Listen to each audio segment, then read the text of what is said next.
Bismillahirrahmanirrahim. Assalamualaikum warahmatullahi wabarakatuh. Sahabat beriman yang dirahmati Allah, syukur alhamdulillah kita bisa bertemu kembali di channel ini. Harapan dan doa saya kepada saudaraku semua yang sedang menonton video ini, selalu diberikan kesehatan, diampuni segala dosanya, dimudahkan segala urusannya, dan semoga kita semua selalu dalam lindungan dan petunjuknya Allah Subhanahu wa Ta'ala.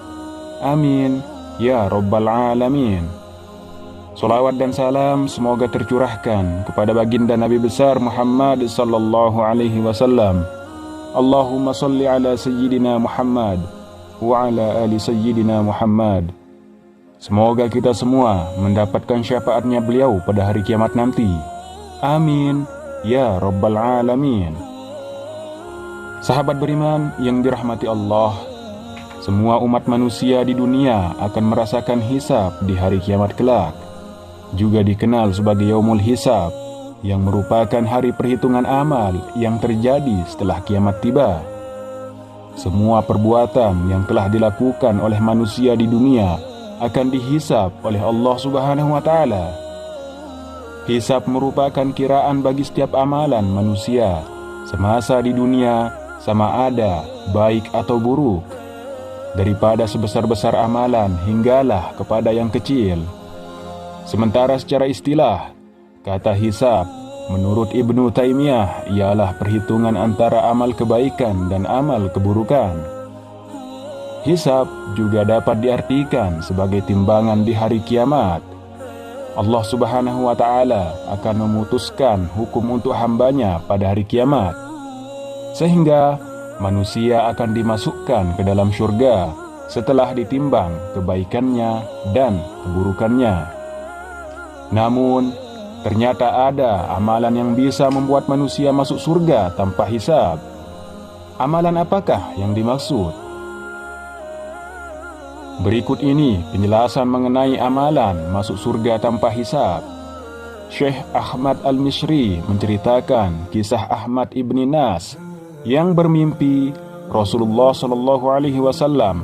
Dalam mimpi itu, ia bertanya kepada Rasulullah, "Ya Rasulullah, dengan siapa kami diperintahkan untuk diikuti dan siapa yang dijadikan rujukan kami?" Lalu kata Rasulullah, "Hendaklah kamu berguru mengikuti mazhab Muhammad bin Idris Asy-Syafi'i. Dia bagian dariku." Bayangkan, Allah Subhanahu wa Ta'ala meridai beliau, pengikutnya sampai hari kiamat. Itu semua diridai oleh Allah Subhanahu wa Ta'ala. Siapa lagi sesudah Imam Asy-Syafi'i? Imam Ahmad bin Hanbal, karena beliau orang yang berhati-hati dan zuhud.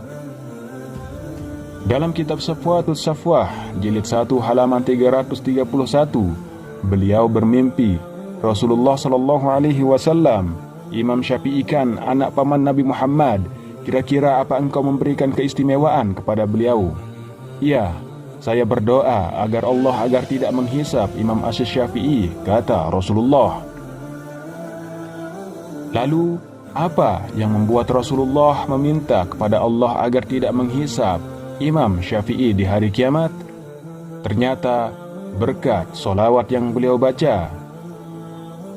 Solawat Imam Syafi'i belum pernah dibaca, maka kalau ada solawat nariyah, solawat tibbil qulub diperdebatkan. Imam Syafi'i juga punya solawat, maka solawat bebas selama tidak bertentangan dengan syariat, kata Syekh Ahmad. Orang itu pun penasaran dengan solawatnya. Apa solawatnya?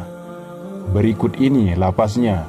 Allahumma salli ala Muhammad kullama dzakarahu adz-dzakiruna wa salli ala Muhammad kullama ghafala anhu al-ghafilun. Ya Allah, limpahkanlah solawat atas Nabi kami, Nabi Muhammad, selama orang-orang yang ingat menyebutmu dan orang-orang yang lalai lupa untuk menyebutmu. Terkait solawat ini, Imam Al-Ghazali juga menyebutkan dalam kitab Ihya Ulumuddin dari riwayat Imam Abdul Hasan Al-Syafi'i. Dia berkata, "Saya telah bermimpi melihat Rasulullah Shallallahu Alaihi Wasallam. Lalu saya bertanya, "Ya Rasulullah, dengan kebaikan apa Imam Syafi'i diberi balasan dari sebab ucapannya dalam kitab Ar-Risalah? Wa sallallahu ala Muhammadin kullama dzakarahu dzakirun wa ghafala an zikrihil ghafiluna." Rasulullah sallallahu alaihi wasallam menjawab, "Ia dibebaskan dari keharusan menghadapi perhitungan hisab pada hari kiamat." Dari Ali bin Abi Thalib karamallahu wajhah, Rasulullah sallallahu alaihi wasallam bersabda, "Orang yang pelit adalah orang yang ketika disebut namaku di sisinya, lalu ia tidak bersolawat untukku." Hadis riwayat Tirmizi nomor 3546. Rasulullah sallallahu alaihi wasallam bersabda, "Perbanyaklah bersolawat padaku pada hari Jumat, karena sesungguhnya solawat umatku diperlihatkan kepadaku pada setiap hari Jumat. Siapa saja yang paling banyak solawatnya, maka ia menjadi orang yang paling dekat kedudukannya dariku." Hadis riwayat Al-Baihaqi. Wallahu a'lam bissawab. Wassalamualaikum warahmatullahi wabarakatuh.